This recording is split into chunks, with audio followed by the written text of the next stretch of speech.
Hi, this is the Motorola Edge 40 Neo and I'll show you how to install iPhone keyboard on this device.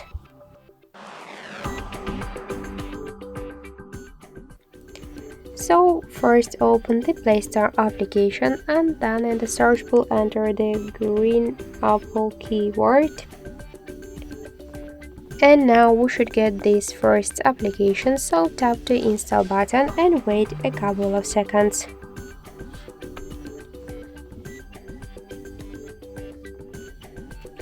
After that, just tap to open, click to enable in settings, and near green Apple keyboard, click on the switcher, just tap twice to OK, and go back, click to switch input methods and switch your current keyboard to the green Apple keyboard.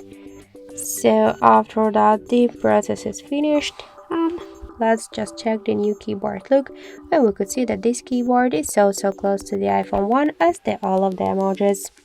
So that's it, thank you for watching, and if you like this video, leave thumbs up and subscribe our channel.